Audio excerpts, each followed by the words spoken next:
अस्सलामुअलैकुम नाज़रीन, मैं Ayyub MAS trust news of India network में आपका इस्तकबाल करता हूं।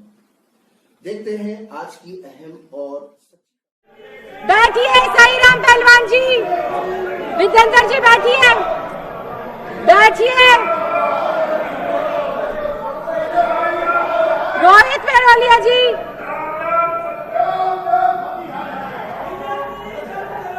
अखिलेश पति त्रिपाठी जी, प्रवीण जी,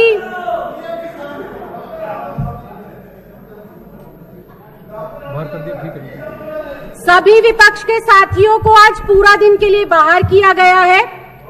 और जैसा मैंने सदन के पहले दिन शुक्रवार को भी कहा था, सदन की कार्रवाई अति गंभीर मुद्दों के लिए बुलाई गई है।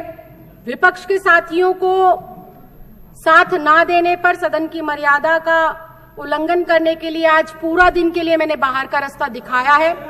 और सत्ता पक्ष के साथियों से भी मेरा निवेदन है, कार्यसूचीबद्ध तरीके से और समयबद्ध तरीके से अपने वक्तव्य को रखें, नहीं तो फिर मुझे आपके लिए भी इस तरह के कोई कदम उठाने पड़ सकते हैं। अब श्री अरविंद केजरीवाल जी, माननीय मुख्यमंत्री, निम्नलिखित प्रस्ताव प्रस्तुत करेंगे। यह सदन मंत्रिपरिषद में विश्वास व्यक्त करता है। माननीय मुख्यमंत्री जी।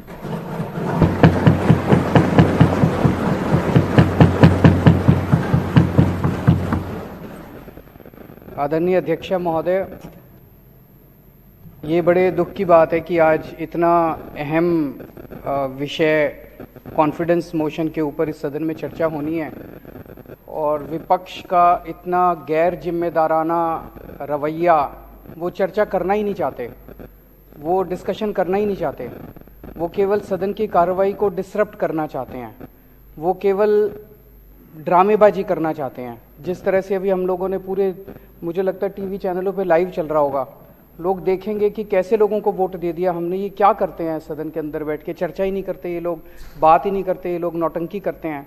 ये बड़े दुख की बात है कि इतने गंभीर विषय वाले दिन भी इन लोगों ने इस तरह की गंदी राजनीति और छोटी राजनीति करने की कोशिश की। अध्यक्ष महोदय, आज पूरे देश में लोग महंगाई की वजह से बहुत ज़्यादा परेशान हैं, बहुत ज़्यादा परेशान हैं।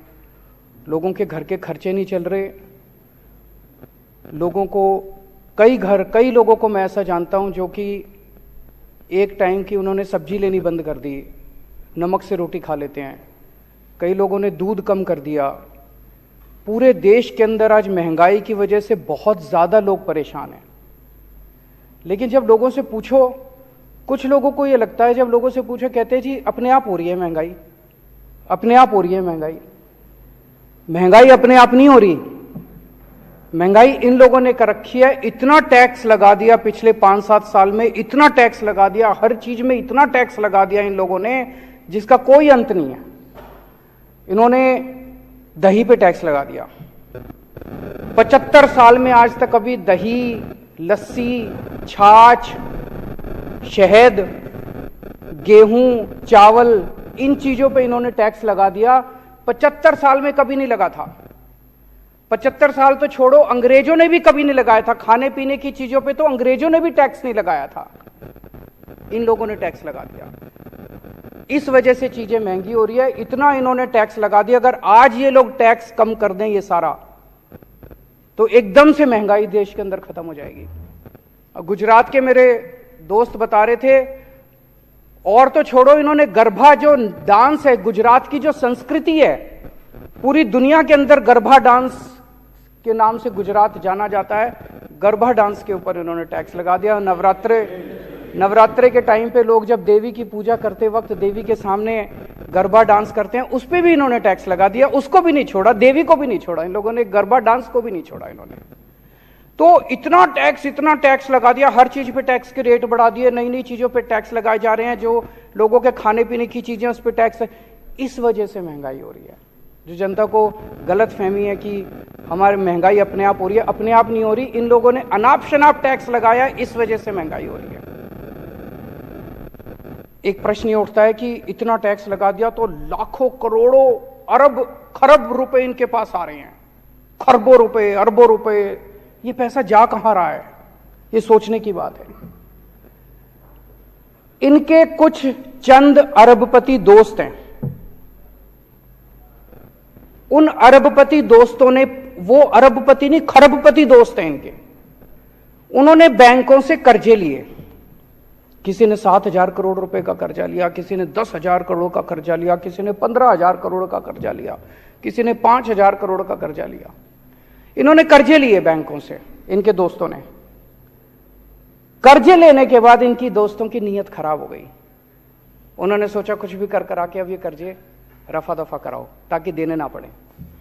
ऐसा नहीं कि इनके पास पैसे नहीं है देने को, कर्जा वापस करने के लिए इनके पास पैसे हैं, इनके पास संपत्ति है, अभी भी अरबपति खरबपति हैं ये सारे, लेकिन इनकी नीयत खराब हो गई। इन्होंने जाके इनको बोला, सारे अरबपति दोस्तों ने इनके, कि हमारे बैंकों के कर्जे माफ करा दो। और इन्होंने एक एक करके बैंकों के कर्जे माफ कराने, इनके सबके दोस्तों के बैंकों के कर्जे माफ कर दिए इन्होंने। ये मैं नहीं कह रहा, अभी थोड़े दिन पहले जब संसद का सत्र खत्म हुआ, संसद के अंदर केंद्र सरकार ने खुद ये बयान दिया है कि पिछले 5 साल में हमने अरबपतियों के 10 लाख करोड़ रुपए के कर्जे माफ करे हैं। 10 लाख करोड़ रुपए, 10 लाख करोड़ रुपए के कर्जे। किसी के 7,000 करोड़ माफ कर दिए, किसी के 10,000 करोड़ माफ कर दिए, किसी के 15,000 करोड़ माफ कर दिए। किसान दर दर की ठोकरें खा रहे हैं। एक किसान ने, बेचारे ने 50,000 रुपए का कर्जा ले रखा है, उसकी जमीन कुर्की कर देते हैं ये, उसका कर्जा माफ नहीं करते। एक बेचारा स्टूडेंट पैसे लेके, कर्जे लेके अपनी डिग्री करता, उसके कर्जे माफ नहीं करते, उसके पिताजी की जमीन कुर्की कर देते हैं। एक बेचारा, किसी ने मिडिल क्लास का आदमी है, उसने एक गाड़ी खरीद ली कर्जा लेके, अगर वो एक इंस्टॉलमेंट नहीं देता, ये गाड़ी जब्त करने आ जाते हैं। अगर एक मिडिल क्लास वाले ने घर खरीद लिया, लोन लेके, अगर वो एक इंस्टॉलमेंट नहीं देता, उसका घर जब्त कर लेते हैं।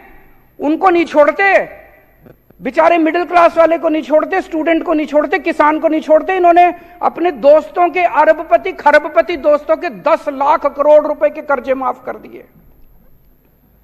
क्या होता है, इनके यहां कोई एक दोस्त आया, बोला जी मेरे 5,000 करोड़ रुपए माफ कर दो। ये मंत्री को बुलाते हैं, हाँ भाई दही पे टैक्स लगा दे।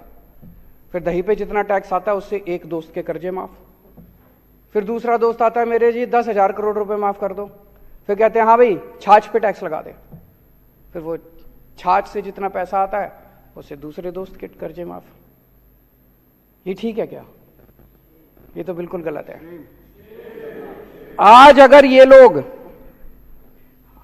ये लोग अपने दोस्तों के कर्जे जितने माफ करें वो रिकवर कर लें, इस देश से महंगाई दूर हो सकती है। एक अंग्रेज थे, अंग्रेज हमारे देश से, आपने पिक्चरें देखी होगी, वो कौन सी वाली थी, लगान, और भी इस तरह की कई पिक्चरें आई जिसमें कोड़े मार मार के लगान ले रहे हैं लोगों से। वो लगान लेते थे, अत्याचार करते थे, और वो लगान लेके, टैक्स लेके हमारे देश पे खर्च नहीं करते थे, वो सारा पैसा इंग्लैंड ले जाते थे। और अब उनके बाद ये अंग्रेज आए हैं, ये भी खूब खून चूस रहे हैं जनता का, खूब टैक्स ले रहे हैं, हर चीज पे टैक्स ले रहे हैं। वो टैक्स आपके ऊपर खर्च नहीं कर रहे, आपके स्कूल नहीं बना रहे, आपके बच्चों के लिए, आपके लिए अस्पताल नहीं बना रहे, आपके लिए बिजली नहीं कर रहे, आपके लिए सड़कें नहीं बना रहे, आपसे टैक्स ले लेके ये सारा पैसा अपने अरबपति दोस्तों के जेब में डाल रहे हैं। इसलिए महंगाई हो रही है कि मैं देश की जनता से पूछना चाहता हूं, क्या हम ये बर्दाश्त करते रहेंगे? पेट्रोल और डीजल क्यों महंगा हो रहा है? कभी सोचा हमने? रोज पूरी दुनिया में हम देखते हैं, पूरी दुनिया में तेल के दाम गिरते हैं और हमारे देश में दाम बढ़ते हैं। ऐसा कैसे हो सकता है? पूरी दुनिया में कितने ऐसे देश हैं जहां पे भारत से कहीं ज्यादा सस्ता पेट्रोल डीजल मिल रहा है, हमारे यहां महंगा क्यों मिल रहा है? पेट्रोल और डीजल पे अनाप शनाप टैक्स लगा रखा है इन लोगों ने, इतना टैक्स लगा रखा है। ये पैसा कहां जाता है? ये पैसा जाता है ऑपरेशन लोटस पे। ये क्या है ऑपरेशन लोटस? ऑपरेशन लोटस है, अलग अलग राज्यों के अंदर ये लोग एमएलएज को डरा के, एमएलएज को खरीद के, और उससे ये लोग सरकारें गिराते हैं और अपनी सरकार बनाते हैं। खूब पैसा देते हैं। दिल्ली के अंदर तो हम बर्दाश्त कर चुके हैं, दिल्ली के अंदर तो हम खुद भुक्तभोगी हैं। अभी पिछले दिनों इन्होंने हमारे एमएलएज को 20-20 करोड़ रुपए के अंदर हमारे एमएलएज को इन्होंने खरीदने की कोशिश की। कम से कम 12 एमएलएज ने आके मेरे को बताया कि 20-20 करोड़ रुपए कह रहे हैं, 20-20 करोड़ रुपए ले लो और आम आदमी छोड़ दो और बीजेपी में आ जाओ और इनका टारगेट था 40 एमएलए लेने का। 800 करोड़ रुपए इन्होंने रख रखे थे दिल्ली की सरकार गिराने के लिए। ये ऑपरेशन लोटस है। लेकिन दिल्ली के ये सारे एमएलए ईमानदार हैं, इनको पैसे का लालच नहीं है, इसलिए कोई नहीं बिका। दिल्ली में इनका ऑपरेशन लोटस इनका फेल हो गया। लेकिन इन्होंने महाराष्ट्र की सरकार गिरा दी, इन्होंने मध्य प्रदेश की सरकार गिरा दी, इन्होंने कर्नाटक की सरकार गिरा दी, इन्होंने मेघालय की सरकार गिरा दी, इन्होंने गोवा की सरकार गिरा दी, मणिपुर की, अरुणाचल प्रदेश की, बिहार की, असम की सरकार गिरा दी, और वे कुछ दिन में झारखंड की सरकार गिराने वाले हैं। कैसे गिराई ये सरकारें? हमने सुना है कि कई जगहों पे तो इन्होंने 50-50 करोड़ रुपए दिए हैं एक एक एमएलए को, पर दिल्ली में ये 20-20 करोड़ दे रहे थे। 20 करोड़ ही मान लेते हैं, चलो एक एमएलए को इन्होंने 20-20 करोड़ में खरीदा, तो 277 एमएलए खरीदे हैं इन्होंने अभी तक पिछले 5-7 साल में। 277 एमएलए दूसरी पार्टियों के, 277 एमएलए 20-20 करोड़ रुपए के हिसाब से 5,540 करोड़ रुपए हो गए। और 800 करोड़ रुपए दिल्ली के, तो 6300 करोड़ रुपए, 6300 करोड़ रुपए इन्होंने ऑपरेशन लोटस पे सरकारें गिराने में, एमएलए खरीदने में खर्च किए हैं। इसलिए आपका पेट्रोल और डीजल महंगा हो रहा है। अगली बार जब आपका पेट्रोल और डीजल महंगा हो, समझ जाना किसी देश के अंदर किसी राज्य की सरकार गिरने वाली है।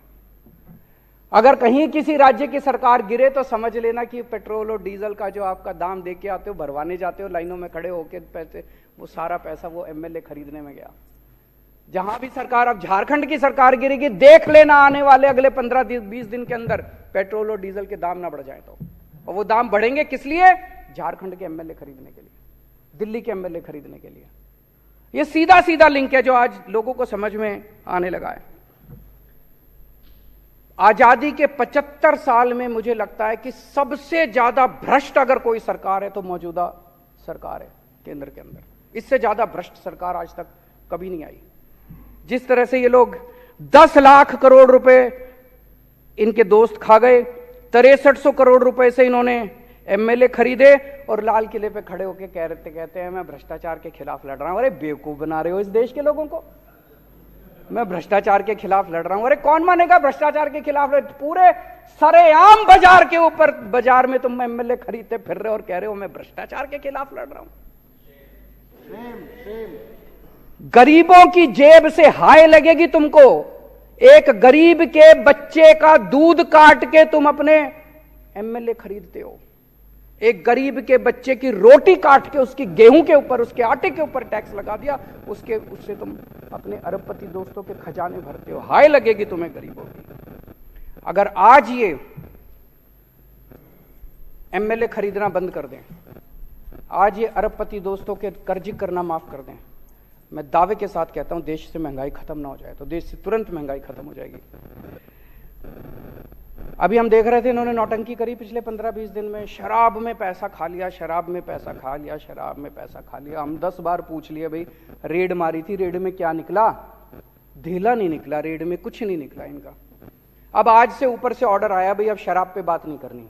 अब कह रहे हैं नए क्लासरूम क्यों बनाए, टॉयलेट क्यों बनाए। मैं देख रहा था, कहते जी इन्होंने टॉयलेट ज्यादा बना दिए। हाँ जी बना दिए। हमारी बच्चियां जो हैं उनको अगर टॉयलेट जाना हो, अगर हमने ज्यादा टॉयलेट बना दिए, क्या गलत करा? तुम लोगों ने अपने स्कूल पूरे जहां जहां इनकी सरकारें, इन्होंने बेड़ा गर्क कर रखा है सरकारी स्कूलों का। हमने अच्छे स्कूल बना दिए, अपने बच्चों को अच्छी शिक्षा देना चाहते हैं, क्या गलत करा? कह रहे स्कूल ज्यादा बना दिए। तो अब शराब बंद, अब शराब खत्म, शराब का जो केस था खत्म, सीबीआई की जांच खत्म। गिरफ्तार तो अभी भी करेंगे ये, क्योंकि इज्जत की बात है, दिखाना तो पड़ेगा, वे गिरफ्तार तो करेंगे। लेकिन केस में कुछ नहीं बचा, केस में कुछ नहीं निकला, जीरो, सब जीरो निकला, कुछ नहीं निकला। अब ये इनका नया शगुफा शुरू हो गया। आज ही जो विश्वास मत हम लेके आए हैं, मेरे को कुछ लोग पूछ रहे थे विश्वास मत की क्या जरूरत है? जी जरूरत है, ये दिखाने के लिए कि आम आदमी पार्टी का एक एक कार्यकर्ता, एक एक एमएलए, एक एक मंत्री कट्टर ईमानदार है।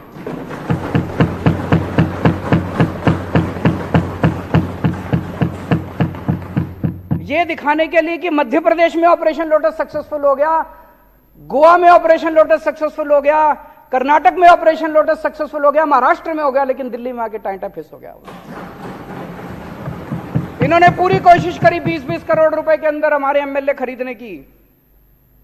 कॉन्फिडेंस मोशन से हम ये साबित करेंगे दिल्ली की जनता को कि एक भी एमएलए नहीं बिका, कोई नहीं बिका, एक भी नहीं बिका। एक भी खरीद के दिखा दो, हम मान जाएंगे। आज मैं चैलेंज करता हूं इस सदन के, एक भी खरीद के दिखा दो तो हम मान जाएंगे। तो इसलिए ये कॉन्फिडेंस मोशन लेके आए हैं। अध्यक्ष महोदया, मैं आपकी अनुमति से निम्नलिखित प्रस्ताव प्रस्तुत करता हूं कि यह सदन मंत्री परिषद में विश्वास व्यक्त करता है।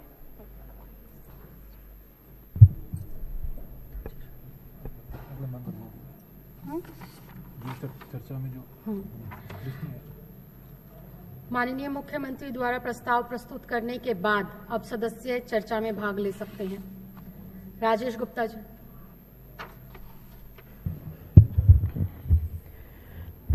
धन्यवाद अध्यक्षा महोदय, आपने इतने महत्वपूर्ण विषय पे बोलने का मौका दिया। वैसे तो सदन इसलिए लगाया जाता है कि उस पर बहस हो पाए, और जब इन्होंने दुनिया के सबसे अच्छे शिक्षा मंत्री के ऊपर कुछ सवाल उठाए तो हम चाहते थे कि ये सदन में आके कुछ बात करें, कुछ बहस करें। लेकिन आपने देखा कि 26 तारीख को भी ये ऐसे ही भागे, आज भी ये आते ही भाग गए। हमारा चैनल आपको पसंद आए और हम इसी तरह से आपके लिए अहम और सच्ची खबरें लाते रहेंगे। हम आपसे रिक्वेस्ट करते हैं कि हमारे चैनल को प्लीज फॉलो कीजिए, शेयर कीजिए, लाइक